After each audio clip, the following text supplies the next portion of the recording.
ನಮಸ್ಕಾರ.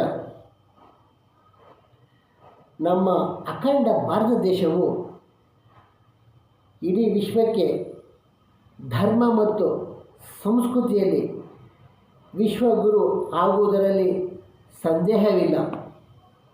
ಇದರಲ್ಲಿ ನಮ್ಮ ಕನ್ನಡ ಭಾಷೆಯು ಪ್ರಮುಖ ಪಾತ್ರವನ್ನು ವಹಿಸುತ್ತಿದೆ. ಶ್ರೇಷ್ಠವಾದ ಈ ಭಾರತ ದೇಶದಲ್ಲಿ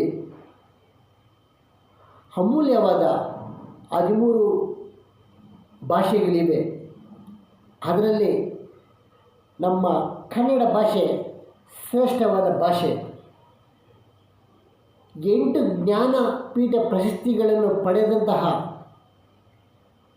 ಈ ಕನ್ನಡ ಭಾಷೆಯನ್ನು ನಾವು ಮೊದಲು ರಾಷ್ಟ್ರ ಭಾಷೆಯನ್ನಾಗಿ ಮಾಡಲು ಪ್ರಯತ್ನಿಸೋಣ.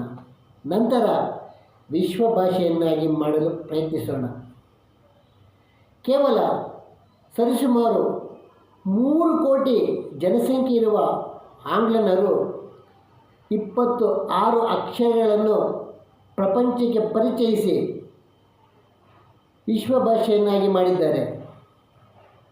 52 ಅಕ್ಷರಗಳು ತುಂಬಿದ ಈ ಕನ್ನಡ ಭಾಷೆಯ ಸಮೃದ್ಧಿಯನ್ನು ನಾವೇಕೆ ವಿಶ್ವಮಟ್ಟಕ್ಕೆ ಕೊಂಡೊಯ್ಯಬಾರದು? ಇದು ನಾವು ಪ್ರಯತ್ನ ಮಾಡಿದರೆ, ನಮ್ಮ ಕನ್ನಡಿಗರು, ಸಮಸ್ತ ಕನ್ನಡಿಗರು ಪ್ರಯತ್ನ ಮಾಡಿದರೆ ಇದು ಸಾಧ್ಯವಾಗುತ್ತದೆ. ಇದಕ್ಕೆ ನಾನು ಮೊದಲನಾಗಿ ಧ್ವನಿ ಎತ್ತುತ್ತಿದ್ದೇನೆ. ನೀವು ಇದರ ಬಗ್ಗೆ ಧ್ವನಿ ಎತ್ತಿ. ಧನ್ಯವಾದಗಳು.